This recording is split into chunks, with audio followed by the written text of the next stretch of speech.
हूँ। हमारे साथ doctor Roshan Sarkanungo managing director doctor Agnihotri Pathlab से हैं। इनकी अगर बात की जाए तो तमाम कार्य इनकी तरफ से किए गए हैं। अगर बात करें जो सिचुएशन हमारे सामने आई वो सिचुएशन वापस से रिपीट ना हो, इसको देखते हुए इस ऑर्गेनाइजेशन की अगर बात की जाए तो तमाम कार्य किए जा रहे हैं। आगे किसी तरह की कोई कमी है उसको देखते हुए हम उनसे जानेंगे, चर्चा करेंगे कि क्या कुछ खास बातें इनकी रही हैं। मैं आपको मंच पर आमंत्रित करना चाहूँगी। डॉक्टर रोशन, आप प्लीज़ मंच पर आइए। और इसी बीच मैं पल्लवी दास, अध्यक्ष है शांता सोशल वेलफेयर सोसाइटी, मैं आपको भी मंच पर आमंत्रित करना चाहूँगी। पल्लवी दास की अगर बात की जाए तो शांता सोशल वेलफेयर सोसाइटी से हैं। इनकी अगर बात करें तो लगातार ये लोगों की मदद के लिए कार्य करती रही हैं। इसके अलावा अगर बात की जाए तो जब लोगों के सामने रोजी रोटी का संकट आ खड़ा हुआ था तो इनमें से तमाम वो ऑर्गेनाइजेशंस हैं जिनकी कोशिश ये की गई है कि किसी भी तरह से कार्य लगातार किए जाएं। रोमसा जी हमारे बीच आ गई हैं, बहुत स्वागत है आपका रोमसा जी। अगर हम आपको अभी जिक्र कर रहे थे पल्लवी जी के बारे में, पल्लवी जी की अगर बात की जाए तो शांता सोशल वेलफेयर सोसाइटी से हैं। अभी मैंने कई बातें उनकी बताई हैं, लेकिन आप खुद देखिए कि किस तरह से कार्य किए जा रहे हैं उनकी तरफ से।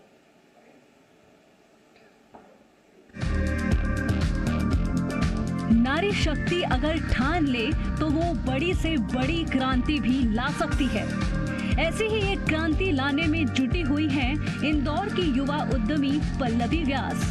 इन्होंने अपनी सास को कैंसर से जूझते हुए काफी करीब से देखा, जिसके बाद इन्होंने शहर में शुद्ध और ऑर्गेनिक फूड्स पर जोर देने की पहल की। इसकी शुरुआत इन्होंने दूध से की। बच्चों में कुपोषण खत्म करने के लिए पल्लवी मोरिंगा प्रोडक्ट बना रही हैं। शांता फार्म का ये प्रोडक्ट बच्चों में कुपोषण खत्म करने में खास मददगार साबित हो रहा है। प्रदेश की कुछ आंगनबाड़ियों में जब बच्चों को ये प्रोडक्ट दिया गया तो इसके काफी सकारात्मक नतीजे देखने को मिले। आज देश से कुपोषण को जड़ से खत्म करने में पल्लवी व्यास की कोशिशें रंग ला रही हैं। तो अब हमारे बीच कुछ खास मेहमान मौजूद हैं। मृदुल, ओवर टू यू। आप सेशन को आगे आप दोनों का बहुत स्वागत है। समाज की बेहतरी के लिए लगातार कार्य करना और महिला होने के नाते उसे सशक्त बनाना वो बहुत ज़रूरी होता है। और महिलाएं अगर हर फील्ड में आगे आ रही हैं, आजकल हमने देखा है, उसी रफ्तार के साथ काम कर रही हैं, कंधे से कंधा मिलाकर चल रही हैं, ये बहुत अच्छी बात है। मैं सेशन की शुरुआत करना चाहूँगा रोमसा जी आपसे। और क्योंकि हमने देखा है कि महिलाओं को सशक्त बनाने के लिए हर माध्यम से, हर प्लेटफॉर्म पर लगातार कार्य किए जा रहे हैं, तो सबसे पहला सवाल मेरा महिलाओं से जुड़ा ही है कि उन्हें सशक्त बनाने के लिए, या फिर आप खुद सशक्त हुई हैं तो उनके लिए आप क्या कहना चाहेंगी? देखिए, फीमेल एम्पावरमेंट या महिला सशक्तिकरण की जो बात चलती है उसमें सबसे पहले अगर किसी को सशक्त होना है तो वो कहाँ से सशक्त होगा? बिल्कुल, इट कम्स फ्रॉम इनसाइड। आपको अपने आप को स्थिर रखना और स्थिर मेंटेन करना सीखना होता है, तब जा कर के आप सशक्त हो पाते हैं। क्योंकि एक स्थिर मन और एक थॉटफुल ओवरऑल प्रोसीजर के बाद ही आप किसी भी और दूसरे छोटे से छोटे या बड़े से बड़े काम को कर सकते हैं। बिल्कुल। और ये मेंटल हाइजीन की बात है। Of late last women's day पे हमने एक बहुत अच्छा प्रोग्राम भी किया था इस पर, जिसमें फीमेल्स के फिज़िकल हाइजीन और उनके कैंसर से रिलेटेड अवेयरनेस की सब लोग बात करते हैं। लेकिन आज घरों में बढ़ते हुए urbanisation, distances, mental distances, and all these IT things, all these are creating such distance among people. वो हर लेवल पर अफेक्ट करता है और बच्चों, बड़ों, सभी को अफेक्ट कर रहा है। हम लोग ये देख रहे हैं। तो एक मेंटल हाइजीन जो है वो उसमें सबसे ज़्यादा इम्पॉर्टेंट है। और इसमें आप जिस भी ईश्वर को माने, गुरु को माने, भगवान को माने, अल्लाह को माने, तो वो जो है एक संबल किसी को मानना ज़रूरी है। वहाँ say that is the source of power, वो एम्पावर करता है, तब आप एम्पावर होते हैं। यानी आपका दिमाग जब सशक्त होगा तो अपने आप स्वयं भी सशक्त होंगे। मन जब सशक्त मन की शांति बहुत ज़रूरी है। मन सशक्त होना चाहिए। बिल्कुल, मन सशक्त होना चाहिए और इसी दिशा में महिलाएं काम करती हैं। जैसा आकांक्षा ने भी बताया कि आपने भी इसी दिशा में काम किया और लगातार लोगों को आपने जोड़ा, महिलाओं को जोड़ा। तो ये जब सफ़र शुरू हुआ आपका, तो आप भी इसी सोच के साथ आगे बढ़े कि हाँ, मुझे खुद भी सशक्त होना है और महिलाओं को भी सशक्त करना है? पहले तो धन्यवाद कहना चाहूँगी मुझे इस मंच पर आमंत्रित करने के लिए।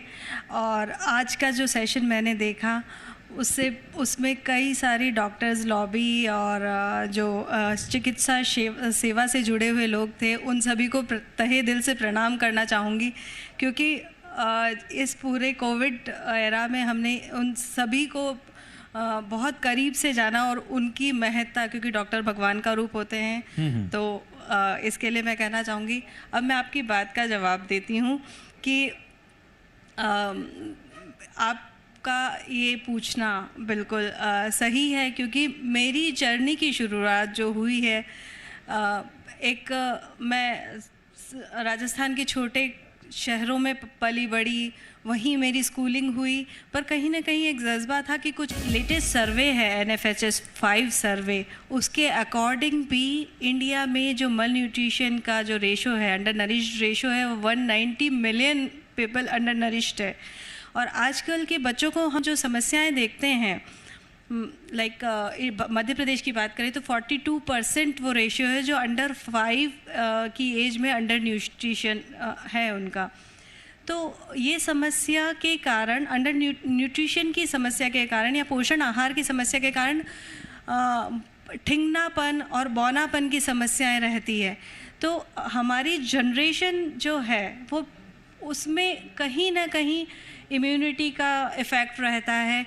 तो मैं पोषण आहार के रेफरेंस में आपको एक बहुत एक जो कि हमारा रिसर्च है उसके बारे में आपसे चर्चा करना चाहूँगी कि पोषण आहार के बारे में मैंने न्यूट्रिशन पे हम लोग शांता फार्म के माध्यम से पिछले 3 साल से कार्य कर रहे हैं। और हमने इसमें न्यूट्रिशनल फूड के बाद हमने मोरिंगा पे भी कार्य किया है। और मोरिंगा जो कि भारत का पेरिनियल ट्री है, जो कि कई प्रांतों में, कई देशों में अलग अलग नामों से पुकारा जाता है, पर इसकी जो मेडिसिनल वैल्यू है उससे लोग अभी भी अछूते हैं। आज गाँवों में, ग्रामीण क्षेत्रों में तो फिर भी यूज़ किया जाता है ये। तो हमने सबसे पहले इसका रिसर्च गायों पे किया, एनिमल हेल्थ पे किया। और एनिमल हेल्थ में जब हमने रिज़ल्ट किया तो यील्ड, लैक्टेशन उनका 20% अबाउ हो गया। एंड मेडिसिनल वैल्यू, जो मेडिसिनल कॉस्ट हमारे फार्म की जो 200 काउज़ पे जो होती थी, वो हमारा मेडिसिनल बिल 0 हो गया। तो जब हमने डिज़ीज़ फ्री, जब इस तरह की हमने चीज़ें देखी हमारे फार्म पे, तो हमने इसको ह्यूमन हेल्थ के लिए लॉन्च किया।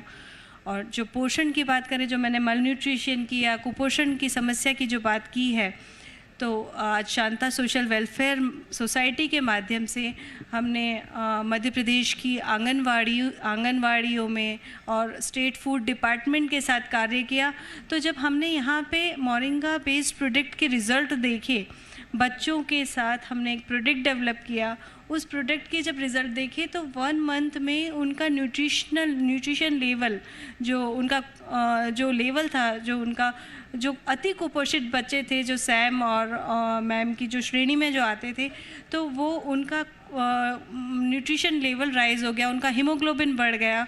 तो ये सारी चीज़ें जो संतुष्टि, जो भाव आया हमारे मन में, तो वो लगा कि नहीं, ये इस तरह से हम न्यूट्रिशन की बात करके और लोगों की इम्यूनिटी डेवलप कर सकते हैं। तो इस तरह से हमें काम करना चाहिए और हमें न्यूट्रिशन फूड खाना चाहिए, क्योंकि मध्य प्रदेश में वीट बहुत अवेलेबल है, राइस है, आप थाली की बात करें तो वो चीज़ें मिल जाएंगी, पर न्यूट्रिशन की बात बहुत कम लोग करते हैं।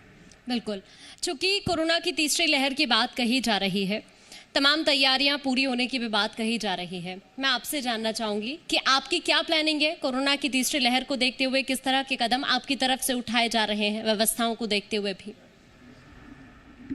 Being in the diagnostic field, हमारा पूरा लैब अब NABL एक्रेडिटेटेड हो चुका है, जो कि विश्व की उच्चतम मानक संस्थान है, जो कि किसी भी लैब को मिल सकती है और वो गौरव हमें प्राप्त है।